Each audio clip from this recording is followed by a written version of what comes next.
bit serious. Not that my other topics are silly, but it's a bit heavier than normal, and there's a reason for that. 2 weeks ago, there was a mega church pastor in America named Pastor Andrew Stocklin, who was 30 years old, had a wife and 3 small children, and he committed suicide. So this is two weekends ago, and it was a very big headline in the U.S. because he pastored a church with thousands and thousands of people, and so he was very well known. He had battled depression and anxiety for almost a year, and his wife and his church were aware of that. And in fact, after he died, they both posted on Facebook, the journey that they had been on with him for that year, and also just that sincere appeal for anyone who is struggling to get help.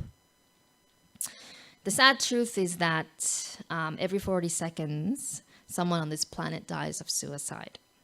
And there are many causes, and there are many reasons why people commit suicide. It could be from a mental illness, it could be from a physical illness, it could be from life circumstances, whatever the cause.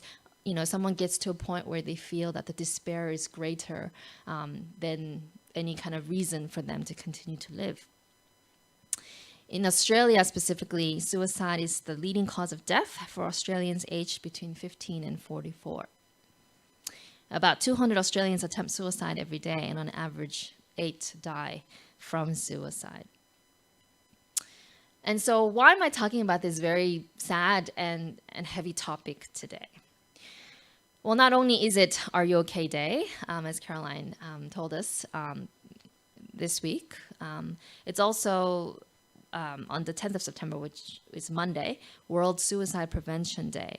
And in the past, people didn't really talk about suicide. And in fact, research had shown that when the media talked about suicide, the number of suicides would actually spike because of the copycat phenomenon, where people would copy, a particular way that someone died. And so then people were kind of afraid to talk about suicide because they thought, if we talk about it, then maybe we're encouraging it. But recently, what people realized is that researchers realized that keeping quiet about it actually increases the stigma about suicide, and so that people don't get help. And so this year, Beyond Blue, Are You OK, and a score of other suicide prevention programs have collaborated together on a campaign called You Can Talk. And this is a joint national campaign here in Australia aimed at giving people the confidence to have safe and open conversations about suicide. So that's why I'm bringing it to you today, to say you can talk about it. We need to talk about it so that we have the resources and we know that there's help available for us if we're going through something, or for our friends and our colleagues and our neighbors and our family members, that we know how to help them so that we can prevent suicide. Let me tell you a little bit about the Are You OK Day that Caroline has mentioned, and that obviously my sermon title is centered on. So in 2009, a man named Gavin Larkin started this campaign to champion just this one question, to honor his father who had committed suicide. And when his father committed suicide, the whole family was just left with so many questions and shock because they just didn't see it coming. And he didn't want anyone else to experience the pain that he did. And so he created this campaign to ask that question, are you okay? And he has since passed on from cancer, but his legacy lives on. And this is a national thing every year on the 13th of September to ask everyone around you, are you okay? And it seems so simple. And I admit that the first time I heard about this, I thought, really? That's it? And is it really that effective? Because won't people just lie and say, I'm fine?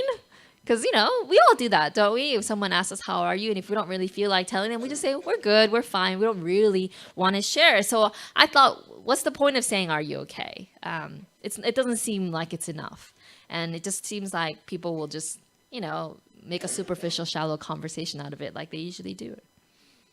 But then as I dug a little deeper, I found out that when even though people might lie, and even though they might not give you a straight answer, just knowing that someone cared enough to ask, it does make a difference. I was reading about these stories of people who, someone would just say, "How are you? Are you okay?" And they would just say, "Yeah, I'm fine." And then inside, they were having all those reactions that Caroline experienced, which is, "Why? Something wrong with me? Do they think I'm not okay?" All those things. But afterwards, as I walked away, it really made them realize, you know what? Someone cared enough to ask. And there are stories of individuals who changed their minds about committing suicide because they were asked that question, which is why this campaign continues to thrive, because there's been success from this simple question. Sometimes all it takes is one little glimmer and seed of hope that someone cares to prevent someone from committing suicide. I remember many years ago when I was pastoring a church of 120 uni students, and I used to send out these daily devotional emails. And at the end of that email, I would say, "Praying for each of you by name," and that was kind of how I ended the email. And because I did, and by the way, Roy and I, we still pray for each of you by name as well. And so we, years passed, and one day I got an email from this one individual who had since graduated and moved on, and she emailed me and said, "Hey, I just want you to know that I was, going through depression, anxiety, and was contemplating suicide and was planning for it. When your email popped up, and I read your email, and at the end of your email it said, 'Praying for each of you by name.'" And she said, that email all of a sudden made me realize that I wasn't invisible, that somebody was praying for me specifically by name, that somebody was thinking of me. And she said, and that was enough to not make me go through with it that day. And she said, and after that, the next day, something else would give her hope. And so, in other words, that little act for me, which was, just thrown out a mass email to 120 people, for her made a huge difference. And today she's married and, living this life of meaning because she was able to get through that time. And so even something as simple as saying, "Are you okay?" to show that we care, or just any other simple act of kindness to someone might go a long way. And we might not know it ever or until much later, but it really can have that impact. And so the first thing I want to highlight today is not just on September 13, but to every day to it might not be necessarily the words "Are you okay?" but it might be "How are you?" Right? How are you? How are you? And to actually ask with genuine intent of wanting to listen. And I think there's a big difference, because people can tell when you're asking just for the sake of asking, or because they really want to know, right? If they're making eye contact with you and they're saying, "Hey, let's sit down. How are you?" And they're opening up that space and that time to connect with you and to listen. I think it's very important to listen without offering advice. It's very tempting. I know I'm guilty of it too, to want to offer advice if someone's going through something and we think there's a solution or there's a way to help them, that we want to offer it right away. But just take the time to just ask, "How are you?" and then just listen without saying anything and without giving them our wisdom, but instead just listening and just being there for them to lean on, to share, to open up. There are a lot of resources to help you have that conversation. So on the bottom there, I've got a few, and at the end of the sermon, I'm going to have more up on the screen for you. But if you go to these websites, they've got very detailed, very clear kind of tips on how to have that conversation, how to prepare for that conversation, how to respond if the person says that, they're going through a hard time, and especially if they're thinking of committing suicide, what you can do. So please go to these websites and empower yourself so that you know how to respond when someone is going through that. I think sometimes we're afraid to ask people how they are because we don't want to offend them. because we have been offended when people have questioned us. We are afraid of offending others and we don't want to make people uncomfortable. So sometimes we just kind of keep it to ourselves. But I just want to stress that if your instinct and if the Holy Spirit and your observations are prompting you that someone is not okay, that instead of thinking about the discomfort it might cause, to prioritize that person.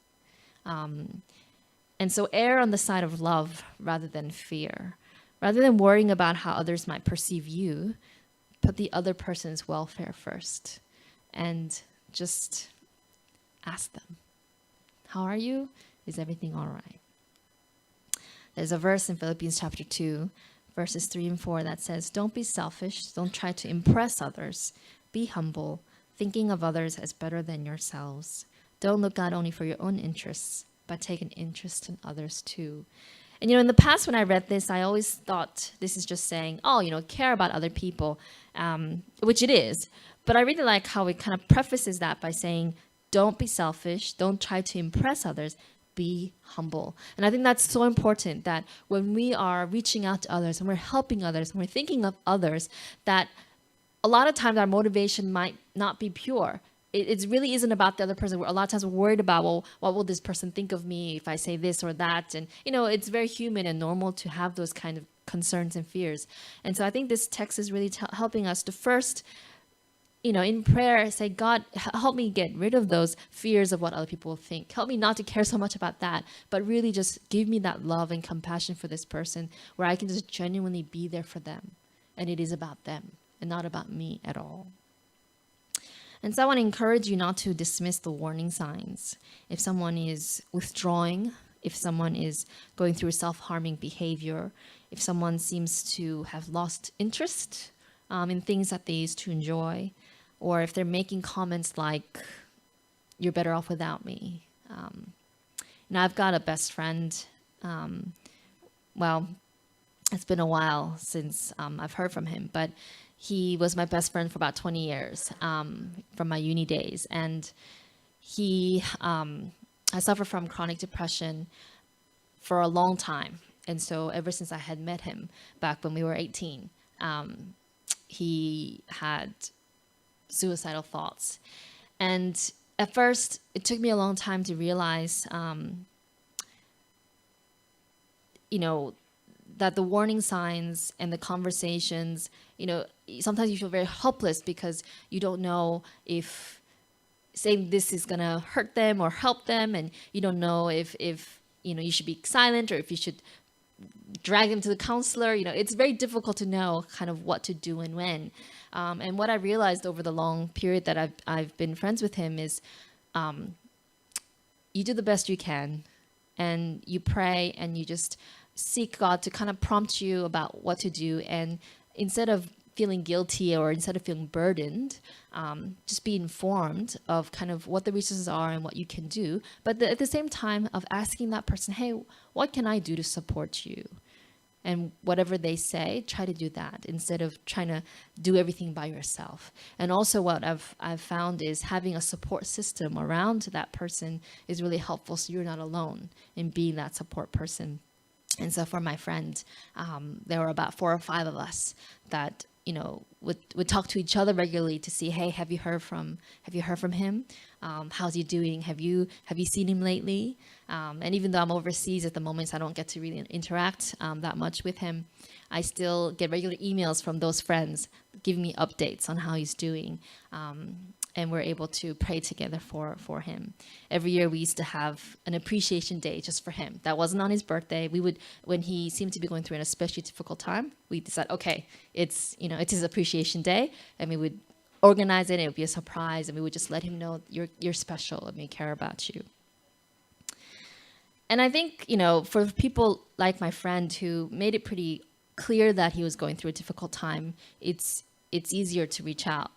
But there are sometimes individuals who seem perfectly happy and, lots of things are going for them, who are going through a difficult time inside. And I want to just encourage you that if you, for some reason, feel impressed or convicted to just reach out to that person. Don't ignore that prompting just because you think, they have so many friends and I'm sure they don't need me to talk to them. And they're so successful and they've got so many things going on, so I'm sure they're fine.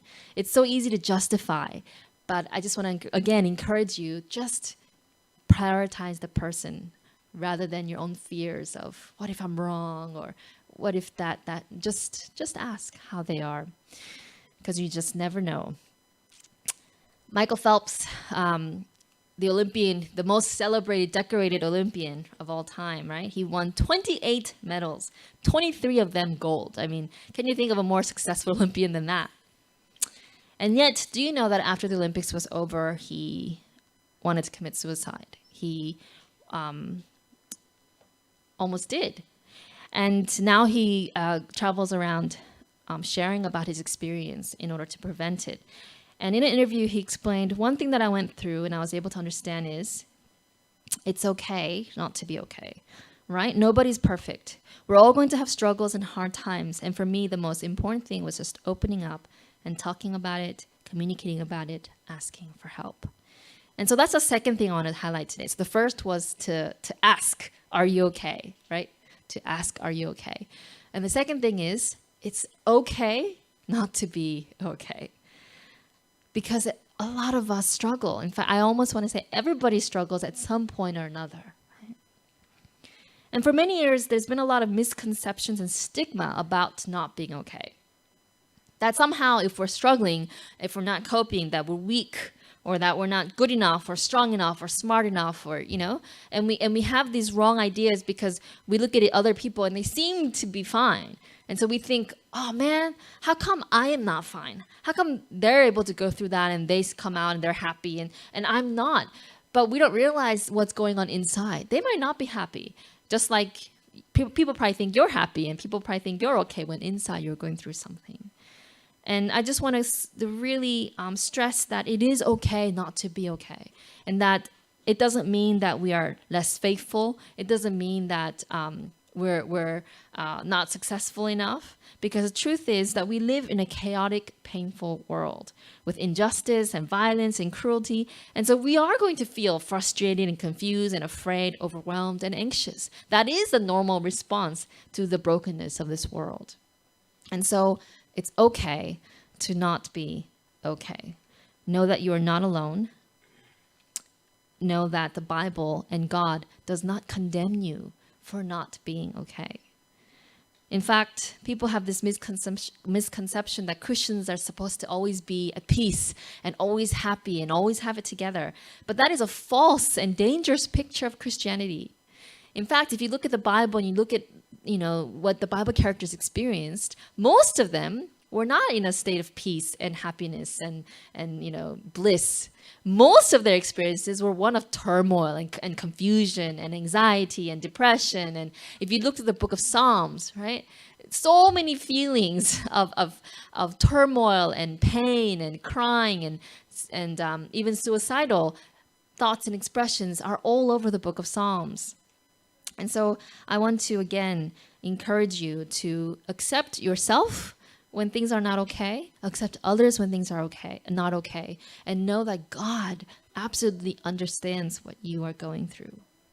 The Bible states that everyone crumbles under the pressure of the sinful world that we live in, and that Jesus alone has overcome, despite the terrible despair that crushed his spirit, that Jesus alone defeated death, disease, and despair through his sacrifice, and it is on him that we can lean on for support. He doesn't expect us to stand on our own. He expects us to need him.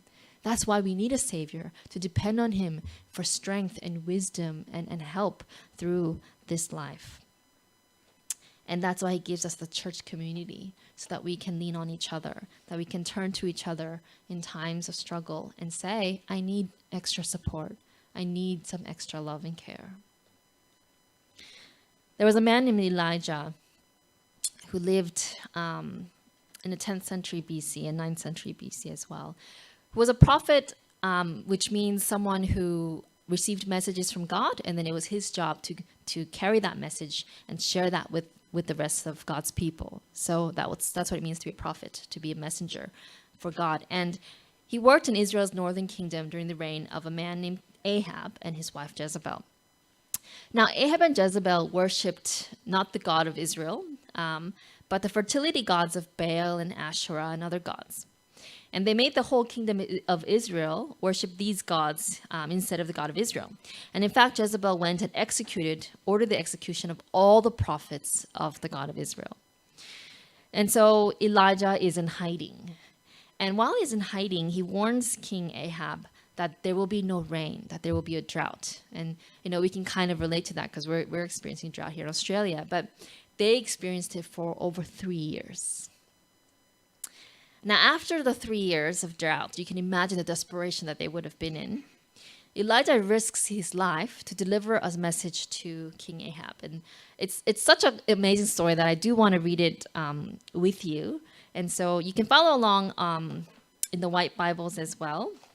If you don't want to follow it on the screen, it's page 295. 294 and 295. So here's the story. It starts, this is Elijah speaking to King Ahab. Now summon all Israel to join me at Mount Carmel, along with the 450 prophets of Baal and the 400 prophets of Asherah who are supported by Jezebel. So Ahab summoned all the people of Israel and the prophets to Mount Carmel. Then Elijah stood in front of them and said, "How much longer will you waver, hobbling between two opinions? If the Lord is God, follow him. But if Baal is God, then follow him." But the people were completely silent. Then Elijah said to them, "I am the only prophet of the Lord who's left, but Baal has 450 prophets. Now bring 2 bulls. The prophets of Baal may choose whichever one they wish and cut into pieces and lay it on the wood of the altar. But without setting fire to it, I will prepare the other bull laid on the wood on the altar, but not set fire to it. Then call on the name of your God, and I will call on the name of the Lord. The God who answers by setting fire to the wood is the true God." And all the people agreed. So what happens next is that the prophets of Baal spend the whole day from morning till evening trying to do whatever they can to try to make Baal send down fire. But it doesn't happen. So then it's the end of the day, and it's Elijah's turn. And what he does is he digs a huge trench all around the altar and then gets them to pour water all over the altar 3 times so that the entire altar is drenched in water and the trench is filled with water, just so everyone knows that it's not a trick. He can't light this thing. And then what happens is verse 36. At the usual time of the offering for the evening sacrifice, Elijah the prophet walked up to the altar and prayed, "O Lord, God of Abraham, Isaac, and Jacob, prove today that you are God in Israel and that I am your servant. Prove that I have done all this at your command. O Lord, answer me. Answer me so these people will know that you, O Lord, are God and that you have brought them back to yourself." Immediately, the fire of the Lord flashed down from heaven and burned up the young bull, the wood, the stones, and the dust. It even licked up all the water in the trench. And when all the people saw it, they fell face down on the ground and cried out, "The Lord, he is God. Yes, the Lord is God." So imagine this moment, right? Can you imagine fire from heaven coming down, licking up the stones, like boom, everything's consumed. And it's black ashes where there used to be an altar. That's a dramatic moment. And everyone now has switched sides from being in the middle to saying, okay, the Lord is God. And now they're on, Elijah's side. So this is a triumphant moment, right? If you had been there, it would have been an epic moment, the climax of the film. And that's kind of where, the movie should end, right? That's where the story ends with that dramatic success of Elijah and God. And if that's where the story ended, then I might agree with skeptics who say that the Bible is, fiction and propaganda made up to control the people. But that's actually not where the story ends. It doesn't end with the success of Elijah, God's prophet. It actually goes on. And here's what the Bible says. What happens is after this great success, Jezebel is very upset and she says, "Elijah, you're a dead man. I'm going to kill you." And we get to verse 3 of chapter 19. it says Elijah, as soon as he hears that Jezebel is threatening to kill him, which you have to think about, like he's already been threatened for 3.5 years, so it's not necessarily new. But for some reason, it strikes him, and he's afraid, and he fled for his life. He went to Beersheba, a town in Judah, and he left his servant there. Then he went on alone into the wilderness, traveling all day. He sat down under a solitary broom tree and prayed that he might die. I have had enough, Lord, he said. Take my life, for I am no better than my ancestors who have already died. You know, they say that after a great experience, it's common to have great disappointment. That after the mountaintop comes the valley. And that's why individuals like Michael Phelps, after 28 medals, Olympic medals, goes through depression, anxiety, and thinks about committing suicide. And so we see Elijah here after this great, successful, momentous, historic time. Instead of feeling elated and confident and feeling like he's invincible to a point because God has shielded him for all this time, is now not only afraid for his life, but wants to die. He says, I don't want to do this anymore. I actually want to die. So how does God respond? It says, then he lay down and slept under the broom tree. But as he was sleeping, an angel touched him and told him, get up and eat. He looked around, and there beside his head was some bread baked on hot stones and a jar of water. So he ate and drank and lay down again. Then the angel, I want to make sure I'm on the right. There you go. Then the angel of the Lord came again and touched him and said, get up and eat some more, or the journey ahead will be too much for you. So he got up and ate and drank, and the food gave him enough strength to travel 40 days and 40 nights to Mount Sinai, the mountain of God. Then he came to a cave where he spent the night. But the Lord said to him, what are you doing here, Elijah? And then Elijah replied, I have zealously served the Lord God Almighty, but the people of Israel have broken their covenant with you, torn down your altars, and killed every one of your prophets. I am the only one left, and now they're trying to kill me too. Go out and stand before me on the mountain, the Lord told him. And as Elijah stood there, the Lord passed by, and a mighty windstorm hit the mountain. It was such a terrible blast that the rocks were torn loose, but the Lord was not in the wind. After the wind, there was an earthquake, but the Lord was not in the earthquake.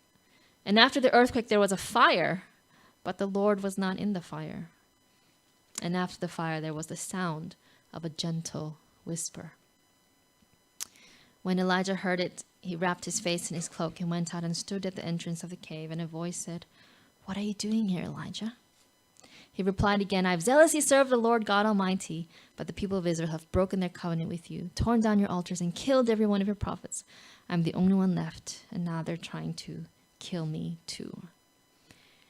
I wanted to read that in text. I know it's long, but I wanted to read that to you to show you the interaction that God has with Elijah. It is not condemnation.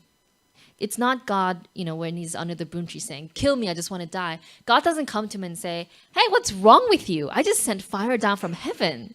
Isn't that enough? That's not what God says. First of all, God sends an angel to give him food and water and says, go back to sleep. And then he gets up and he gives him more food and more water. And whatever it was enough to give him strength for 40 days and 40 nights to travel to Mount Sinai. I just want to stress that God does not come to us upset when we are experiencing fear, anxiety, whatever it is that we're going through. He does not condemn us. He understands, and he comes and tries to give us what we need to have strength. Not only physical strength, but he then, once we have that physical strength, he ministers to our heart and soul as well. I like how God in the mountain says, what are you doing here, Elijah? And that's God's way of saying, what's going on with you, Elijah? Why are you here? How are you? What's going on in that heart ahead of yours? And you see Elijah saying, I alone am left, and they're trying to kill me, and all your people have rebelled, forgetting that they actually have all turned back, remember, to him. And God actually, if you read on in the story, God actually tells Elijah, actually, you're not alone. There are 7,000 others who have never bowed the knee to Baal, who are my faithful followers. So you're actually not alone. And God goes on to say, you know what? I want you to get Elisha. He's going to be your helper. He's going to help you out. And so he can follow you and help you. And he gives him a set of other kind of instructions and plans so that Elijah doesn't have to burn out anymore. So he doesn't have to feel alone anymore. And so Elisha ends up helping Elijah and being his partner and being there for him and being his support for the later years of Elijah's ministry. And I love how God sends this fire and wind and earthquake, but he's not there. I don't know if you, as you read that, found that puzzling. But I love that because God finally comes in a gentle whisper.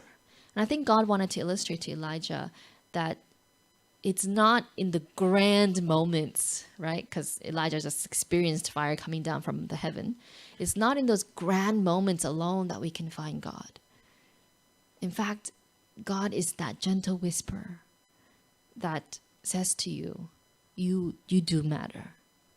I do see you. I do care about you, right? He is that gentle whisper in our minds and our hearts, telling us that we have a special purpose in this life and that he values us, each one of us, and he loves us each by name. I'm so glad that the Bible writers recorded this story. They're not ashamed of Elijah. It's easy, most of the legends and the epic stories that are written in the ancient times, they only talk about the great heroic acts. But here we have in the Bible this great hero Elijah that ends up being taken up to heaven, and he's this honored person. And yet the Bible writers are faithful to record how he went through this dark period where he wanted to die, and where God comforts and ministers to him. And so I find great comfort in knowing that it's okay to not be okay. That Elijah, Michael Phelps, Kate Spade, all these individuals who we hear about, they've all experienced it too. And so it is okay to not be okay. And remember in those moments when you are struggling that God is not far off, but he is that gentle whisper. Let me give you a few verses. The Lord is close to the brokenhearted. He rescues those whose spirits are crushed. And when Jesus came, he said his mission was not, to condemn or to, lead a rebellion, but instead he said, the Spirit of the Lord is upon me, for the Lord has anointed me to bring good news to the poor. He has sent me to comfort the brokenhearted, to proclaim that captives will be released and prisoners will be freed. He has sent me to tell those who mourn that the time of the Lord's favor has come, and with it the day of God's anger against their enemies. To all who mourn in Israel, he will give a crown of beauty for ashes, a joyous blessing instead of mourning, a festive praise instead of despair. In their righteousness, they will be like great oaks that the Lord has planted for his glory. And so I just want to encourage you yet again, in those moments when you're going through those dark times and you have that temptation, that thought that you don't matter or that the world is better off without you, listen to that gentle voice saying, no, you do matter. And you are important, and that God has a purpose for you here on this earth, and that there are people that you can bless. And remember that sleep and food and water really help when you're burnt out. And you might not have an angel come to you to provide those things, but an angel in Greek just simply means a messenger as well. And sometimes there might be an angel in the form of a friend or a colleague or someone nearby who can give you something just when you need it most. When I was 24, I went through a time of depression in my life. There was something that happened, and someone did and said something to me that was extremely painful. And at the time, I was a full-time student at the seminary. I was volunteering at this church, and I was working part-time as well to pay all the bills. And I just remember being extremely busy, but going through all the motions without any spirit or any joy. I was single and I was living alone in this graduate student accommodation, which was a very depressing place, very brown, very square, not a lot of sunlight. And it's Michigan, so it's like dark and snowy. Like you think winter in Melbourne is bad. Winter in Michigan is horrible. And, I still did what I was supposed to do. I still went to class. I still went to work, and I still did all the things. But I remember one day specifically, I was driving somewhere and someone honked. And only then did I realize that I was crawling at 5 kilometers per hour on a road that clearly wasn't 5 kilometers per hour. I think it was like 60, and I was going 5, but I didn't even realize it until they started honking because I was just I was in this funk. I was in this cloud where I just didn't even know what I was doing. And I was going through this for several months. And one day I was just walking to class, and there was a guy, I knew him. We weren't very close, but I knew who he was. And he was walking, and he kind of looked at me, and then he kind of kept walking, and then he turned around. You could really tell he was kind of like wondering, oh, should I not? And he finally just turned around and came back to me and said, hey, I just want you to know, I think you're a great pastor. And then he just walked off because he was really embarrassed. And I think that took a lot for him to say. And he was someone that, came to my church. But like I said, we weren't that close. And there were a lot of people at that church. And so he walked away. So he didn't see me. That after he said those words, I just crumbled. I just started sobbing. And for the first time in months, I felt something other than just that listlessness and just, that kind of emptiness. And I just started sobbing because for so many months, I had felt so worthless. And